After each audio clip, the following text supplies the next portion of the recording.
Noniin, terve. Ja tosiaankin pitkästä aikaa terve. Eipä tässä nyt ole 8 viikkoa on tullut tehtyä videota. Onko se 8 viikkoa? On se vissiin. Juu. Niin no mulla on, periaatteessa on hyviä syitä. Ja sitten ei ole, mutta niin sehän oli vielä joululomaako ja viimeksi tein video. Siitä on kyllä aika pitkä aika. Niin ja mulla nyt alkoi hiihtoloma. Että päätin nyt viimeistään tehdä sitten seuraavan video. Oli kyllä jo aikakin. Mutta siis syynä, miksi minä olen tehnyt nyt videota, niin on siinä, kun meillä on ollut sairhana ja on ollut koeviikko ja ei muutenkaan ole tai silleen on kiireitä muuten kouluhommia ollut. Ja tietenkin laiskuus. Eikä nyt oikein ollut semmoista tässä välissä semmoista, että olisi haluttanut tehdä videota.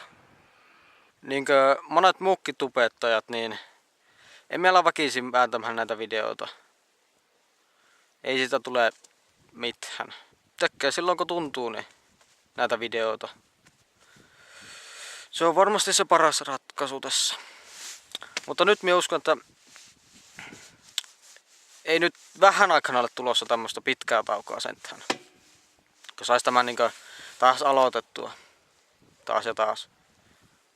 Moneskohan tää on? Mones vlogi? 11. Jotakin sinne päin. En ole nyt ihan varma.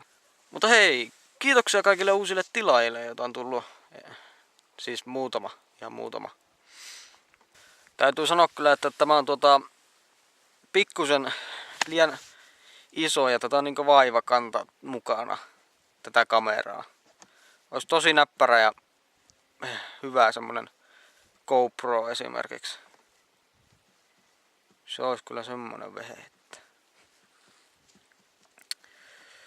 GoPro, sen tekisi kyllä mieli hankkia. Pitää katsoa. Saisi tehtyä näitä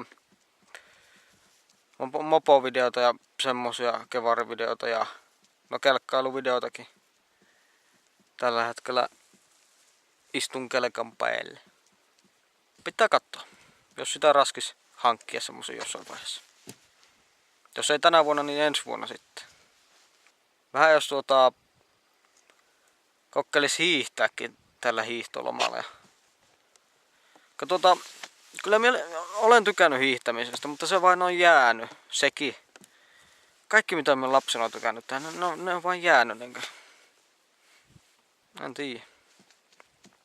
Mutta pitäisi sivakoida pikkasen tässä.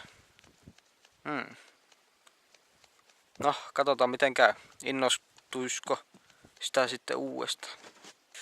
Mutta juu. Eipä tässä kai muuta ole. Palailhan tässä toivottavasti piakkoin. Oikein hyvää hiihtolomaa kaikille, joilla se alkoi ja voi teitä, joilla se loppui jo. Ja se on moro.